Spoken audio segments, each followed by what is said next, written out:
Hey guys, আসসালামু আলাইকুম। আমি স্যার ফাজল আহমেদ ব্লগ থেকে বলছি আদর, এবং আমার সাথে রয়েছে স্যার নাজমুল। তো গাইস, আপনারা সবাই কেমন আছেন? আশা করছি আপনারা সবাই অনেক অনেক ভালো আছেন। আপনাদের দয়ায় আমি আলহামদুলিল্লাহ অনেক ভালো আছি। তো গাইস, আজকে আমরা নতুন একটি ব্লগ নিয়ে চলে আসলাম বটতলা।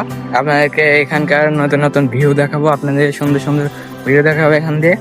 তো গাইস, চলো যাওয়া যাক। তো গাইস, দেখতে পাচ্ছেন এই যে কি সুন্দর একটা ভিউ, এখান দিয়ে নদী রয়েছে এবং ওই যে এখানে হলো বটতলা। আপনাদেরকে আমি দেখাই গাইস, এই যে এটা হলো বটতলা। আমরা এখান দিয়ে গ্রামের এখান দিয়ে একটু ঘুরতে এসেছি।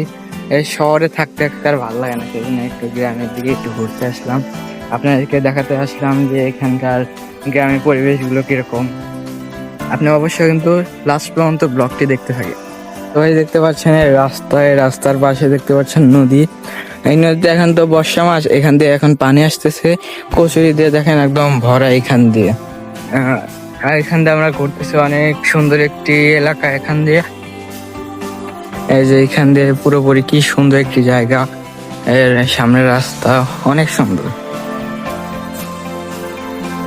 আপনাদেরকে একটা আমি জিনিস দেখাবো, আপনারা দেখেন।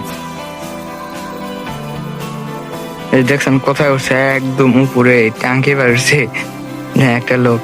পাগল নাকি সে? কত উপরে উঠছে দেখছেন, একবার যদি পড়ে তাহলে কিন্তু তার জীবন শেষ একদম। তো গাইস, আমরা এখানে কয়েকটি ছবি টবি উঠলাম। অনেক সুন্দর একটি গাছ রয়েছে এখানে, দেখতে পাচ্ছেন আকাশটা অনেক সুন্দর দেখা যাচ্ছে। এখান দিয়ে আমরা কয়েকটা ছবি টবি উঠলাম। তো গাইস, আপনাদেরকে দেখতে পাচ্ছেন এখান দিয়ে আমরা কিছু ছবি উঠলাম। তো গাইস, আজকের মিনি ব্লগটি ছিল এই পর্যন্ত। আবার দেখা হবে অন্য কোনো ব্লগে। আসসালামু আলাইকুম।